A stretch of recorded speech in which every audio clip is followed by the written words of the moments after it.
내가 그들에게 한 마음과 한 돌을 주어 자기들과 자기 후손의 복을 위하여 항상 나를 경외하게 하고 내가 그들에게 복을 주기 위하여 그들을 떠나지 아니하리라 하는 영영한 언약을 그들에게 세우고 나를 경외함을 그들의 마음에 두어 나를 떠나지 않게 하고 내가 기쁨으로 그들에게 복을 주되 정령이 나의 마음과 정신을 다하여 그들을 이 땅에 심으리라. 오늘 말씀이 좀 많습니다. 요한복음 3장 8절도 다 같이 묵상합니다. 시작. 바람이 임의로 불매 네가 소리는 들어도 어디서 와서 어디로 가는지 알지 못하나니 성령으로 난 사람도 다 그러하니라. 로마서 8장 16절 봉독합니다. 시작. 성령이 친히 우리의 영과 더불어 우리가 하나님의 자녀인 것을 증언하시나니. 사도행전 16장 14절입니다. 시작. 두아디라시에 있는 자색 옷감 장사로서 하나님을 섬기는 루디아라 하는 한 여자가 말을 듣고 있을 때 주께서 그 마음을 열어 바울의 말을 따르게 하신지라. 아멘. 계속해서 제가 불편한 질문을 8주간 드리기로 했었기 때문에 오늘도 말씀을 드리겠습니다. 여러분이 알고 있는 거듭남은 틀렸을 수도 있어요. 거듭남 그런 단어는 여러분 들으시면 어떤 게 떠오르세요? 대부분 이렇게 떠올리세요. 새벽기도 다시 시작, 성경 통독 다시 도전, 매번 예배 나가기, 더 열심히, 더 깨끗하게 다시 한번, 이런 걸 떠올리시기 쉽죠. 제가 그 지금 떠올린 것들에 한마디로 정리해 드릴게요. 내가 다시 시작하는 거. 이게 한국 교회 안에 너무나 깊이 뿌리 박힌 그런 이해입니다. 저는 오늘 이것을 완전히 뒤집을 겁니다. 예수님이 니고데모에게 하신 말씀 계속해서 나온다고 그랬죠. 니고데모, 예수께서 대답하여 이르시되 진실로 진실로 내게 이르노니 사람이 거듭나지 않으면 하나님의 나라를 볼 수 없느니라. 여기서 거듭나다라는 그 말에 해당하는 헬라어가 있습니다. 아노텐. 이 단어는 두 가지 뜻이 있어요. 왼쪽에 있는 게 다시, 오른쪽에 있는 게 위로부터. 그래서 이 단어를 들으면 그 당시 사람들은 두 가지를 동시에 떠올리는 거예요. 예수님이 네가 거듭나야 된다 하고 아노텐이란 말을 쓰셨을 때 니고데모는 다시라는 말에 꽂혔고요. 사실은 예수님은 위로부터라는 뜻으로 그 말을 사용하신 겁니다. 다시 말씀드리면 예수님은 중의적인 표현으로 이 단어를 쓰셨다는 겁니다. 니고데모는 다시요? 아니, 늙은 사람이 어떻게 어머니 뱃속에 다시 들어갔다 나올 수가 있습니까? 이렇게 질문을 했죠. 예수님은 5절에서 그 바로 이어지는 말씀인데요. 이렇게 말씀하세요. 물과 성령으로 나지 아니하면 아무도 아버지께로 올 자가 없다. 바로 여기서 결정적인 선언이 나오는 것입니다. 거듭남은 내가 다시 시작하는 게 아니고요, 위로부터 내려오는 것입니다. 거듭남은 내 결단의 문제가 아니고 성령 세례의 문제입니다. 물론 성령님은 인격적이시기 때문에 그분을 초청하고 그분을 바라고 흠모하고 사랑하는 사람들에게만 오십니다. 그렇지만 우리가 노력하고 우리가 더 하나님께 잘 보인다고 해서 그분이 오시고 마시고 하는 게 아니라는 겁니다. 순서가 전혀 다릅니다. 여러분, 그럼 질문이 생기시죠? 나는 그것을 받은 사람인가 아닌가? 소위 나는 성령 체험을 한 사람인가? 성령 세례를 받은 사람인가 아닌가? 물세례는 다 기억하십니다. 나는 물세례를 받았다. 대강 몇 월 며칠 어느 목사님 통해서 이렇게 난 세례를 받았어. 혹은 나는 어디서 침례를 받았어. 이런 경험들이 다 있죠. 안 계신 분들은 저한테 얘기하세요. 또 곧 잡아드리겠습니다, 일정. 근데 저는 두 종류 분들에게 말씀을 드릴게요. 이렇게 둘로 나눠주실 거예요. 첫 번째 분들은 저는 그런 극적인 체험이 없는데요. 저도 성령 받은 게 맞을까요? 두 번째 분은 저는 분명히 체험이 있어요. 몇 날 며칠 어느 날 이렇게 기도할 때 이런 체험이 있었어요. 이런 그 두 가지 부류로 나눠질 겁니다. 오늘 성경은 두 질문 모두에 답을 해주실 겁니다. 그리고 저는 그 답을 예레미야서에서 찾으려고 오늘 예레미야서를 들고 나왔습니다. 이제 우리가 앞으로 공부를 쭉 해나가다 보면 성령님과 나 부분에 더 자세하게 다룰 거예요. 그래서 오늘은 그 부분은 조금 다음으로 미뤄두고 예레미야가 겪었던 그 상황 속에서 성령님이 어떻게 일하시고 성령을 받고 체험한 사람들이 어떤 표지가 나타나는지 그것을 여러분과 함께 나누는 시간을 갖길 원합니다. 예레미야라는 선지자를 들어보셨나요? 아, 그게 선지자 이름이었어요? 이러고 물으시는 분들도 계시죠. 예레미야는 한마디로 이렇게 별명이 붙어 있어요. 눈물의 선지자. 왜일까요? 제가 전에 한번 말씀드렸죠. 이스라엘은 북이스라엘과 남유다로 나눠져 있었습니다. 지금 우리나라가 나눠져 있는 것처럼 서로 원수처럼 전쟁을 하고요. 원래 한 민족인데 그러다가 북이스라엘이 먼저 멸망을 합니다. 그리고 나서 유다만 남았는데 남유다도 바빌론에 의해서 이제 곧 멸망할 예정입니다. 이미 예루살렘 포위에 들어갔고 곧 그 장수가 이제 들어와서 예루살렘을 멸망할 수밖에 없는 상황이었어요. 근데 하나님이 예레미야에게 자꾸 예언을 시키시는 거예요. 뭐라고 예언을 시키시냐면, 야, 바벨론이 어차피 너희들 다 망하게 할 거니까 기도하지 마. 너희들은 다 잡혀가게 돼 있어. 라고 예언하라는 거예요. 우리로 따지면 이런 거죠. 일본이 조약을 맺어갖고 우리를 식민지 지배를 하려고 해요. 근데 목사인 저에게 성도들한테 이렇게 매주 선포하라는 거예요. 야, 어차피 일본이 너희들 지배할 거야. 그냥 뭐 일본에 대항해 싸우지도 말고 그냥 그런 줄 알아. 이렇게 자꾸 예언을 시키시는 거예요. 그러면 여러분 저한테 어떻게 하실래요? 저 매국 너를 잡아 이러실 거 아니에요. 돌 던지고 혼내실 거 아니에요, 저를. 예레미야가 그랬다고요. 그 예레미야도 죽겠는 거예요. 기도만 하면 하나님이 자꾸 그런 거 시키시니까. 그 예레미야가 그렇게 하니까 뭐라고 그랬을까요? 그 유다 족속들이 맨날 끌어다가 그냥 매 때리고 감옥에 가두고 이렇게 한 거예요.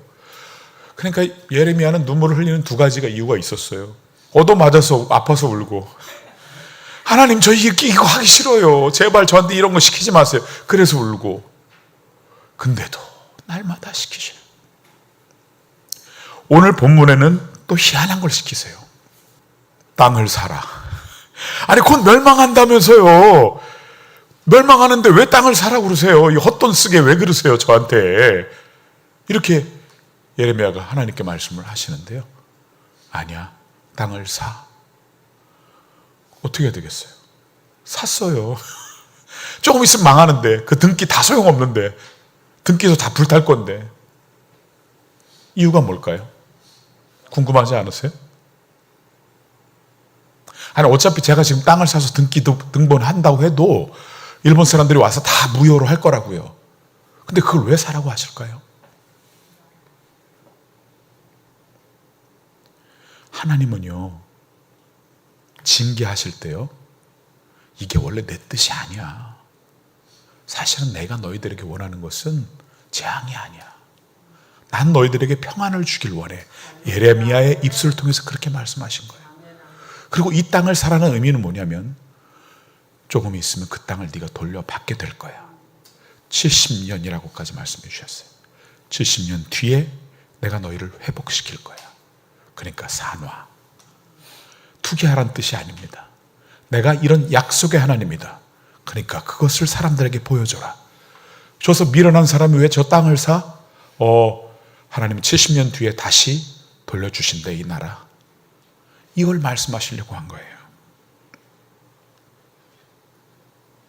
제가 아까 여러분이 읽으신 말씀을 제가 대신 읽어드릴게요.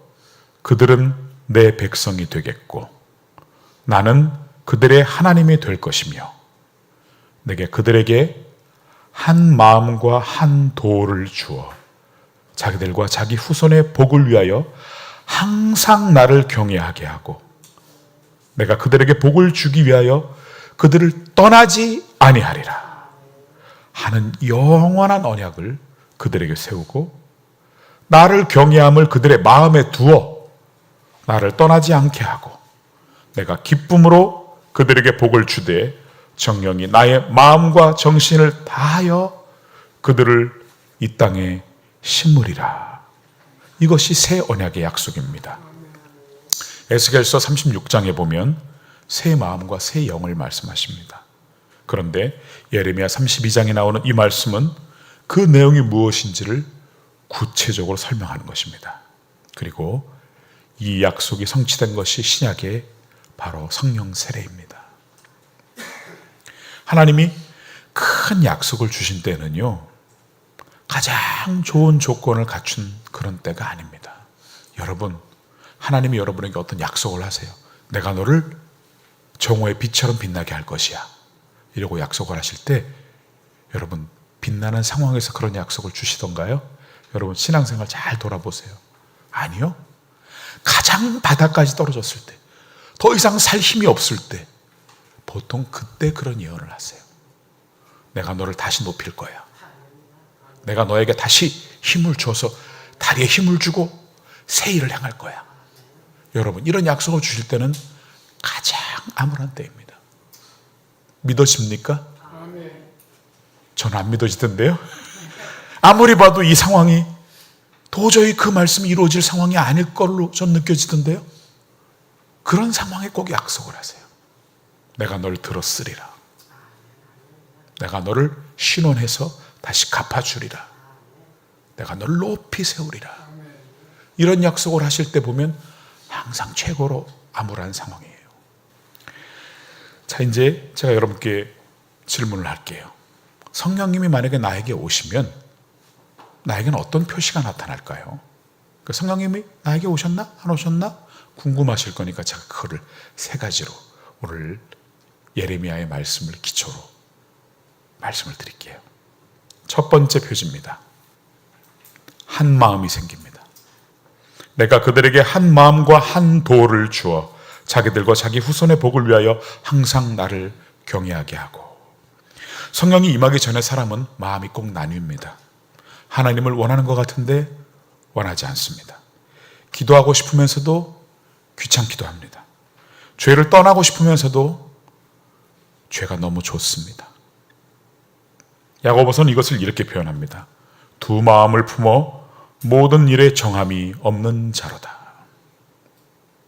이건 뭐 죄라고까지는 하기 어렵지만 크게 보면 죄라고 할 수 있죠. 예를 들어서 너무 막 식습관을 나쁘게 들여서 막 비만이 생기고 몸이 다 망가졌어요.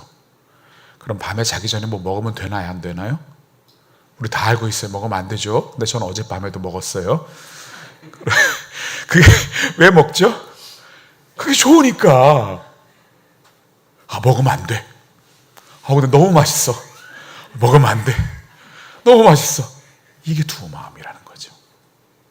근데요, 여러분 성령이 충만하게 내 안에 들어오실 때는요, 어떤 죄의 길로 가려고 하다가도 아니야. 내가 그분을 실망시킬 수 없어. 나는 그분을 사랑하는데 그분이 실망하시면 얼마나 안 돼.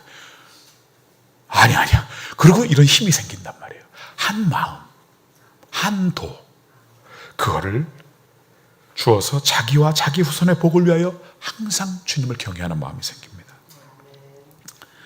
한 마음은 이 분열이 통합되기 시작하는 것입니다. 그러나 완전히 사라지는 것은 아직 아닙니다. 그것은 천국에서의 일입니다. 그러나 방향이 점점 하나로 모이기 시작합니다. 전에는 예배가 의무였다면 이제는 예배 끝나고도 집에 가기가 싫습니다. 전에는 성경이 지루했다면 이제는 성경을 읽으면 꿀송이처럼 달고 눈물이 나고 마음에 막 걸립니다. 전에는 죄가 아무렇지도 않았다면 이제는 죄가 저를 불편하게 합니다. 이것이 한 마음입니다. 믿으십니까? 두 번째 표지입니다. 나를 경외함을 그들의 마음에 두어 나를 떠나지 않게 하고. 두 번째 표지는 하나님을 경외하는 마음입니다. 근데 이것이 나에게서 그냥 생긴 게 아니고 하나님이 심으셨다고 합니다. 나를 경외함을 그들의 마음에 두어. 주어가 누구예요? 나예요? 하나님입니다. 하나님이 그 마음을 두셨다고요. 우리 마음에. 여러분 마음에 조금이라도 하나님을 사랑하는 마음이 있습니까? 교회를 사랑하는 마음이 있습니까? 미워서 정말 미운 사람을 용서해 줘야지 하는 마음이 생겼다면 그것은 여러분 속에서 나온 것이 아닙니다. 하나님이 우리 안에 두신 것입니다. 자, 이것을 이렇게 한번 거꾸로 볼게요. 하나님을 경외하도록 명령하셨다라는 말의 구절이라고 생각한다면 이것은 도덕적인 훈련이죠. 외부에서 압박을 가하는 거죠. 의지로 버티는 거죠. 근데요, 혼자 있거나 피곤하면 하기 싫어집니다. 무너집니다. 근데 오늘 말씀처럼 경외함을 내 마음에 두셨다. 이것은요, 성령님의 역사입니다. 내부에서 하나님이 두셨기 때문에 그것이 스물스물 올라옵니다. 명령이 아니라 씨앗입니다. 씨앗은 외부 압박이 있거나 없거나 자랍니다. 어떤 분이 이렇게 말씀하십니다. 목사님, 저는 예배당에 오면 이상하게 마음이 정돈됩니다. 집에서 혼자 있을 때도 어쩌다 보면 막 기도하고 싶은 마음이 생깁니다. 근데 왜 그런지는 잘 모르겠습니다. 저는 그분에게 이렇게 말씀드립니다. 그게 바로 하나님이 내 마음에 경외함을 심으신 것입니다. 이유를 모르면서도 하나님 쪽으로 끌리는 것. 그것이 성령의 흔적입니다.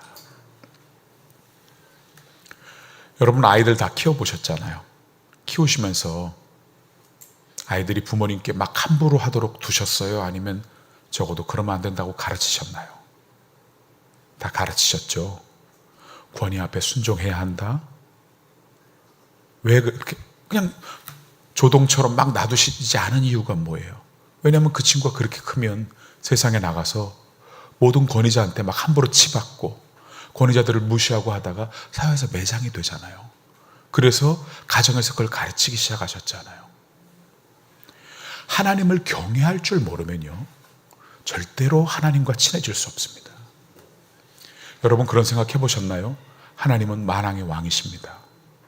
우리가 아무리 그분의 아들로 인정을 받은 양자라고 해도 그분에게 지켜야 할 예의가 있습니다. 궁정 안에는, 그리고 대통령궁 안에는, 대통령실 안에는 더 민감하게 지켜야 할 의전이라는 게 있습니다. 아들이라고 막 저기서 외국 대사하고 면담하고 있는데 뛰어들어와서 아빠 하고 놀아줘 이렇게 하면 되겠습니까? 안 되겠습니까? 아무리 그 아들이 예쁘다고 해도 그럴 수 없는 거잖아요. 똑같습니다. 우리를 너무나 사랑하시는 하나님이시고 아버지시지만 우리가 그분을 경외하는 마음이 없다면 우리는 그분을 제대로 알지 못하는 것입니다. 그분이 얼마나 크신 분이고 그분이 얼마나 능력자이고 정말로 그분이 바람 한 번만 불면, 손가락 한 번만 까딱하면 이 세상에 어떤 일이 일어나는지 너무나 몰라서 그렇습니다. 세 번째 표제를 말씀드릴게요. 우리에게 기쁨이 임합니다. 내가 기쁨으로 그들에게 복을 주되 정령이 나의 마음과 정신을 다하여 그들을 이 땅에 심으리라. 이것이 이 본문에서 가장 폭발적인 그런 구절입니다. 히브리 원문 거기 보이시나요? 아, 저게 까만 게 글씨구나. 이렇게 한번 보시면 됩니다. 그 옆에 한글을 제가 읽어드릴게요. 버헐 리비 우버헐 나프시. 이게 뭔 뜻이냐면요, 신명기 6장 5절에서 우리에게 하나님이 이렇게 얘기하셨어요. 내 마음을 다하고 뜻을 다하고 힘을 다하여 하나님을 사랑하라 할 때 썼던 것과 똑같은 말씀으로 우리에게 뭐라고 하셨냐면, 내가 기쁨으로 복을 주되 나의 마음과 정신을 다하여, 나의 마음과 정신을 다하여, 여기서 나가 누구예요? 하나님. 하나님이 당신의 마음과 정신을 다하여 그들을 이 땅에 심으시겠다는 거예요. 하나님을 경외하는 사람, 당신이 택한 영혼들을 마음과 정신을 다하여 기쁨으로,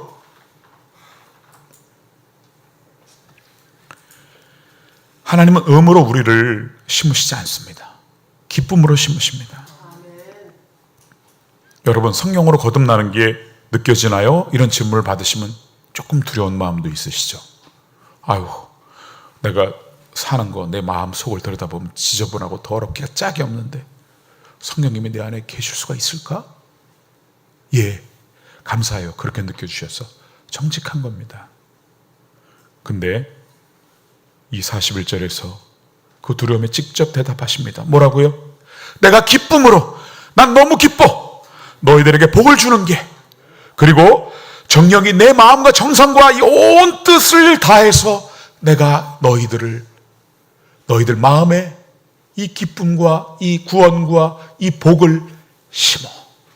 걱정하지 마. 너희가 부족한 것은 원래 디폴트 값이야. 걱정하지 마. 그럼에도 불구하고 나는 너희들에게 복을 줄 거야. 그럼에도 불구하고 나는 너희들의 마음에 기쁨을 심기를 원해. 나는 너희들에게 한 약속을 반드시 지킬 거야. 여러분, 인류 최초의 살인사건을 기억하십니까? 가인이 아벨을 죽인 사건. 가인은 너무나 부끄러워서 숨었어요. 하나님이 그에게 말씀하십니다. 가인아, 어디 있니? 또 마찬가지로 인류 최초의 우리 아버지 아담에게도 똑같이 물으셨죠. 범죄한 이후에 어디 있니? 그리고 가인에게는 이렇게 묻습니다. 네 동생이 어디 있냐? 몰라서 물으실까요? 그때 정답은 뭐였냐면, 제가 그만 아벨을 죽여버렸습니다. 하나님 저를 용서해 주세요. 이게 정답이었겠죠. 근데 가인은 뭐라고 했죠? 아니, 제가 제 동생 지키는 놈이에요? 왜 저한테 물어보세요? 이렇게 얘기했다고요. 우리는 원래 그런 존재들이에요. 그러나 하나님이 말씀하시는 건 이겁니다. 그냥 인정해. 네가 부족하고 연약하다는 걸 인정만 하면 그 다음은 내가 할게. 어떻게 해요? 마음과 정신을 다하여. 자, 이제 다음으로 넘어가겠습니다. 성령님이 우리에게 임하실 때는 두 가지 패턴으로 나타납니다. 첫째가 여러분이 잘 아시는 거예요. 어느 날 갑자기 예배를 드리다가 불이 임해요. 그래서 막 갑자기 입이 막 꼬여서 방언이 나오고요. 또 예언도 하고요. 또 통변도 막 일어나고. 그 다음에 병자에게 손을 얹으면 확 낫기도 하고. 저는 어땠을까요? 저는 그런 경험을 했어요. 고3 때 했어요. 고3 때 해서 인생의 목표가 돈을 벌고 유명해지고 힘을 얻고 하는 목표에서 어떻게 하면 하나님을 위해서 살 것인가 하는 목표로 바뀌게 됐어요. 근데 성령님이 오셨을 때 다 그렇다고 말하면 안 돼요. 보통 순복음교회나 오순절 교회 쪽에서는 그거 표적이 나타나지 않으면 성령님 못 받은 거야, 성령 충만한 게 아니야 라고 많이 가르칩니다. 100% 맞는 것도 아니고 100% 틀린 것도 아니에요. 반은 맞고 반은 틀립니다. 왜냐? 그 다음 패턴을 제가 알려드리려고 해요. 여러분, 바울 선생님이 전도를 하시면서 처음 세운 교회가 어딘지 아세요? 아시는 분? 빌립보 교회입니다. 들어는 보셨나요? 빌립보 교회? 필립. 근데 그 빌립보 교회를 세울 때 큰 역할을 하신 분이 있어요. 저 여자분 계시죠? 저쪽에? 누굴까요? 자주장사 루디아. 영어로는 리디아. 그래서 영어 이름 리디아가 참 많죠. 자주장사 루디아는 너무나 아름다운 분이에요. 뭐 저렇게 요란하게 방언하고 뭐하고 안 했어도 그냥 바울의 말씀을 들으면서 성령을 받아버리고 평생을 헌신하고, 바울을 위해서 뒤에서 감옥에 가 있을 때도 물질로 그냥 모든 헌신을 해서 바울 선생님이 세운 교회, 첫 번째 교회의 큰 기둥이 됩니다. 이렇게 표현이 되어 있습니다. 사도행전 16장 14절, 주께서 그 마음을 열어 바울의 말을 따르게 하신지라. 불도 없었고 바람도 없었고 방언도 없었습니다. 그러나 마음이 조용히 열렸습니다. 여러분, 이 중에 방언하시고 또 예언도 하시고 이런 분들 많이 계시는 거 압니다. 근데 그렇지 않다고 해서 저분이 성령을 못 받은 분이라고 함부로 판단하시면 안 돼요. 제가 지난주 설교 때 거듭났는지 안 났는지는 하나님만 아시는 거라고 말씀드렸죠. 그러나 약간의 향기로 우리가 알 수 있다고 한 것처럼 이것도 마찬가지입니다. 이런 표지들, 아까 세 가지 표지 말씀드렸어요. 기억하세요? 첫 번째, 한 마음을 주셨다. 두 번째, 하나님을 경외하는 마음으로 가득하게 된다. 세 번째, 주님이 주시는 기쁨이 우리 안에 가득하게 된다. 이런 표지가 있다면 100% 성령 충만한 사람이라고 인정하시면 됩니다. 우리 서로 그렇게 격려하며 가면 돼요. 체험의 강도가 얼마나 강하냐 약하냐 이게 아니고요, 우리가 묵상한 그 세 가지 표지가 있느냐 없느냐가 좀 더 진실에 가깝다고 저는 오늘 또 이 연사 강력하게 여러분 앞에 외치는 바입니다. 그런데 어떤 예리한 분은 이렇게 물으실 수 있어요. 목사님, 그 한 마음이라는 거, 경외함이라는 거 그냥 나이가 들면서 혹은 오래 교회 다녀서 생기는 그런 성숙함 아닐까요? 혹은 공동체 안에서 받은 어떤 가스라이팅, 어떤 심리적인 영향 아닐까요? 자연스럽게 생긴 따뜻한 감정 아닐까요? 좋은 질문입니다. 아주 심각한 질문인데요, 이 질문을 무시하시면 안 돼요. 성령의 역사와 단순한 심리적 변화, 어떻게 구분합니까? 예수님이 이렇게 말씀하셔요. 요한복음 15장 26절에 내가 아버지께로부터 너희에게 보낼 보혜사, 곧 아버지께로부터 나오시는 진리의 성령이 오실 때 그가 나를 증언하실 것이요. 심리적 변화는요, 나를 나에게로 향하게 합니다. 나는 더 좋아졌다, 나는 더 평안해졌다, 나는 더 따뜻해졌다. 주어가 나예요. 성령의 역사는요, 나를 그리스도에게로 향하게 합니다. 성령의 역할이 그것이기 때문입니다. 그가 나를 증언하실 것이요. 다시 말씀드리면 당신 안에 일어나고 있는 그 변화, 한 마음, 경외함, 하나님을 향한 끌림, 기쁨, 그것이 그리스도를 가르치고 있습니까? 아니면 나를 가르치고 있습니까? 십자가 이야기가 단순한 역사가 아니라 나를 위한 이야기로 느껴진 적은 없습니까? 성령의 증언은 나는 좋아졌다가 아닙니다. 그리스도가 나를 위해 죽으셨다, 이것입니다. 이제 오늘 말씀을 마칩니다. 저는 여러분에게 두 가지는 말씀 안 드릴 거예요. 뭐냐면 반드시 극적인 체험을 하셔야 성령 받으신 겁니다 라는 말과, 지금부터 더 열심히 기도를 늘리고 성경 많이 읽고 그러면 성령을 받을 것입니다, 적어도 이렇게는 말씀 안 드리겠다고요. 왜죠? 쭉 설교를 들으셨으니까 아실 겁니다. 그렇지 않은 경우도 있어요. 성령님은 전적으로 주권적인 역사입니다. 그러나 하나만, 위로부터 오시는 그분을 환영하시기 바랍니다. 내 마음으로 환영하셔야 됩니다. 여태까지 내 힘으로 살았습니다, 하나님. 아무래도 나는 아직 성령 받은 사람이 아닌 것 같아요 느끼시는 분들에게 강력하게 권면합니다. 여러분 하실 일은 딱 하나밖에 없어요. 성령님, 보혜사이신 성령님, 주님이 약속하셨으니까 제게로 오셔서 저의 주인이 되시고 내 마음의 왕좌의 주인이 되어주십시오. 제 안에 오셔서 저의 주인이 되어주십시오. 이제부터 제가 주인이 아닙니다, 성령님이 주인이십니다. 이렇게 초청하시는 것까지만 여러분의 일입니다. 자전거 가르칠 때 뒤에서 밀어주시는 성령님이 계시다면 페달을 밟는 것까지만 하시면 돼요. 믿고 뒤에서 아버지가 밀어주신다는 것만 믿으시면 됩니다. 그것이 하나님이 여러분에게 원하시는 겨자씨 한 알입니다. 우리가 그리스도를 찾기 전에 하나님이 온 마음과 온 정신을 다해서 우리를 먼저 찾으셨습니다.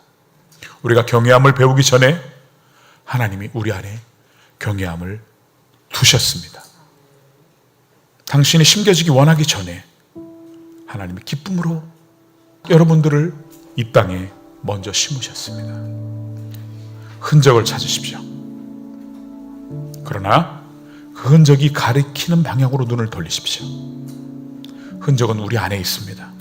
그러나 그 흔적을 남기신 분은 우리 밖에 있습니다.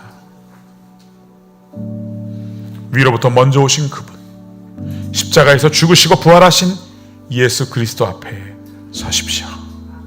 완전히 영원히 돌이킬 수 없이 위로부터 오신 성령님이 우리 안에서 일하고 계십니다.